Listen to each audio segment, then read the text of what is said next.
च्यवन ऋषि का जन्म महर्षि भृगु और उनकी पत्नी पुलोमा के घर हुआ था। च्यवन भृगु वंश के महान संतों में से एक माने जाते हैं। कहा जाता है कि जब च्यवन की माता पुलोमा गर्भवती थी, तब एक असुर जिसका नाम पुलोमन था, ने उनका अपहरण करने का प्रयास किया। पुलोमा अपने पति के आश्रम में अकेली थी और इस समय उन्होंने च्यवन को जन्म दिया। च्यवन का जन्म इतना शक्तिशाली था कि उनकी ऊर्जा से पुलोमन जलकर भस्म हो गया। इस प्रकार च्यवन का जन्म असाधारण घटनाओं से भरा हुआ था। च्यवन ऋषि का जीवन अत्यंत तपस्वी था। वे बचपन से ही तपस्या में लीन रहने लगे। उन्हें संसार की भौतिक वस्तुओं में कोई रुचि नहीं थी और वे सदा ध्यान और योग साधना में लीन रहते थे। उनकी तपस्या इतनी गहन थी कि वे वर्षों तक एक ही स्थान पर तप करते रहे, जिससे उनके चारों ओर झाड़ियां और पौधे उग आए। उनकी ध्यानावस्था इतनी गहन थी कि वे पूरी तरह से प्राकृतिक तत्वों के साथ एकाकार हो गए थे, जिससे उनके शरीर पर मिट्टी जम गई और उनका शरीर स्थिर हो गया।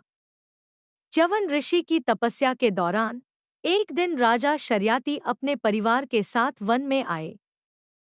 वे अपने राज्य के प्रतिष्ठित राजा थे और वन भ्रमण पर थे।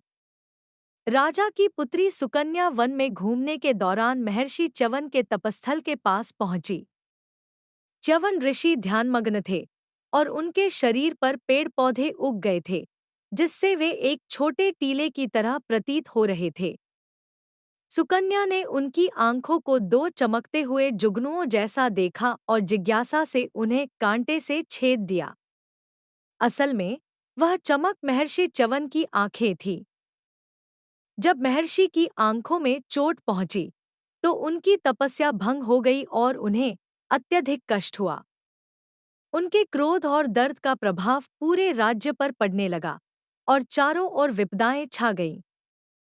राजा शर्याति को यह पता चला कि उनकी पुत्री सुकन्या के कारण यह संकट आया है, तो वे तुरंत महर्षि च्यवन के पास गए और उनसे क्षमा मांगी। महर्षि च्यवन ने राजा शर्याति की प्रार्थना पर उनकी पुत्री सुकन्या के साथ विवाह करने का प्रस्ताव रखा। यह एक कठिन स्थिति थी क्योंकि महर्षि च्यवन अत्यधिक वृद्ध थे, जबकि सुकन्या युवा और सुंदर थी। हालांकि सुकन्या ने अपने पिता की मान मर्यादा के लिए इस विवाह को स्वीकार किया और ऋषि की पत्नी बनकर उनके साथ रहने लगी। सुकन्या अपने समर्पण और सेवा भाव से अपने पति की देखभाल करती थी और उनके वृद्ध और अशक्त शरीर की सेवा करती रही।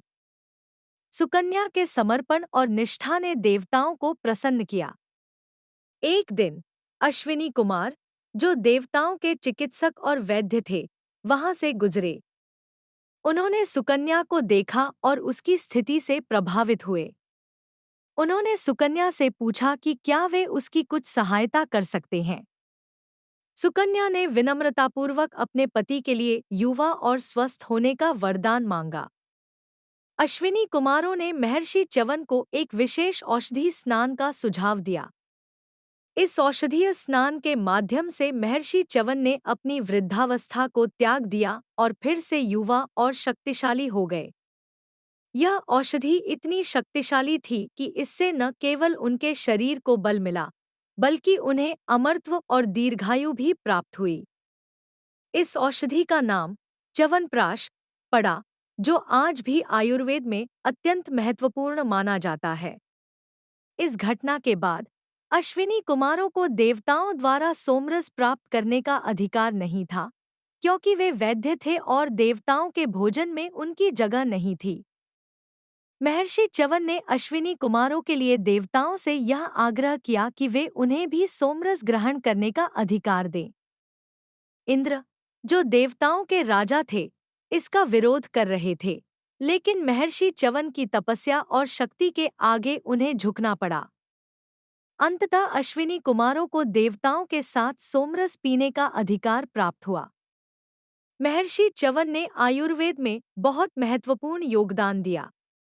उनके नाम से च्यवनप्राश नामक औषधि प्रसिद्ध हुई।